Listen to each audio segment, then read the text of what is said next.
Okay? Gawan mo ng paraan, sumali ka, magpaturo ka. Kasi wala namang ibang makikinabang, wala namang ibang magbibinigit. The moment ginawa mo to, since kami yung mga, kumbaga kami na yung tinatawag na living testimony na nabago yung buhay, huwag ka na magduda. Kasi yung duda, unang-una hindi rin naman nakakatulong yan, mas napapabagal lang yan. Okay, mas napapabagal lang yan sa'yo. Okay, so tanggalin mo yung duda mo, nagawa na namin ang company 14 years na, marami nang yumaman, marami nang nagbago yung buhay. So again, maawa ka sa sarili mo at sa family mo. Kailangan mong gawin yung empowered consumerism ngayon, especially during this time na panahon ng pandemic. Kasi bakit? Kami, habang nag-research sila, kami naman namamayagpag or mas lalong kumikita. So all you have to do is sumabay sa amin para masama ka sa amin, para makasama ka at makuha mo rin yung mga pangarap na gusto mo para sa family. Sa mga member naman po na nandito ngayon, sa mga OFW, sa mga nanonood, na member na at ginagawa na at kumbaga nagdadalawang isip pa, medyo parang naguguluhan pa, parang alam mo yung parang hindi mo pa alam kung ano yung mangyayari sa'yo. Again, number one, dapat meron kang clear vision. Okay, paano ka magkakaroon ng clear vision? Tingnan mo lang kami, ano ba yung mga nangyari sa amin? Yun yung maging inspiration mo. Okay? Number two, dapat meron kang goals.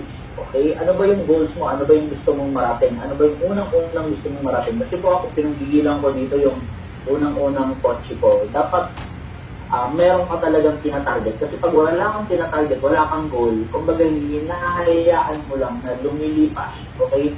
Yung panahon, lumilipas yung araw na wala kang ginagawa sa business mo. So dapat everyday. Kasi kami na mga kumikita na, tapos distributor na halos hindi pa rin, kumbaga alam mo yun, kung maapaw pa rin, ginagawa pa rin namin. So, dapat meron kang goals para yun ang mag-focus sa'yo. Number 3, dapat ginagawa mo to na talagang accept mo na siya na ito na yung parang ito na yung magpapayaman sa'yo. Pag sinabing parang accept mo na siya, love mo na siya. Kasi pag love mo na yung isang bagay, ito example lang, pag love mo yung isang bagay, kahit mahirapan ka, kahit mapagod ka, kahit ilang rejection, kahit ilang discouragement, yung ma-encounter mo, since mahal mo na to, wala nang makakapigil sa'yo dito. Parang sa panliligaw yan. Diba? Since mahal mo, gusto mo, kahit gaano kalayo, susundin mo yan. Kahit ilang oras ka pinag-antay nung nililigawan mo, aantayin mo yan. Antay ka ng 5 oras, pagdating niya, masaya ka pa rin, di ba? Enjoy ka pa, uy, sorry nag-antay ka ng 5 hours. Ito naman, okay lang. Kasi bakit? Enjoy ka ginagawa mo siya ng masaya. So in short, kahit mahirapan ka, kahit mapagod, kahit ma-reject ka ng ilang beses, since nasa puso mo na yung business na to, wala na pong makakapigil sa'yo. So importante yun na mahal mo yung ginagawa. Okay? Lastly, wag kang titigil. Wag, kumbaga sabi ko nga, don't ever quit. Okay? Kasi karamihan lang naman na hindi nagiging successful dito ay yung mga tumitigil. Okay?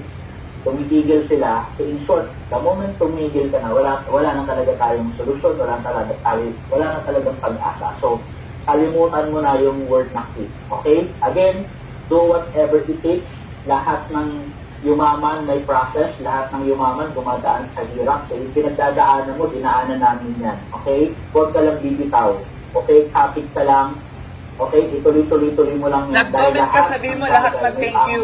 Para makuha yan. Katulad ko, nagbibideo ko sabihin mo sa chat lahat mag-thank you. Mabibili yung dream car ko, di ba? During pandemic pa. So, imagine mo yun. Kumbaga, pandemic. may tamang panahon. So, kailangan mo lang maging prepared, kailangan mo lang maging deserving ka sa blessing, okay? Sa blessing na inaantay mo or pinapangarap.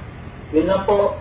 God bless. Magpayaman po tayong lahat. Yes! Thank you so much po, Upline Brian. Hindi, palakpakan po natin lahat po yung ating syempre. Thank you, Abray!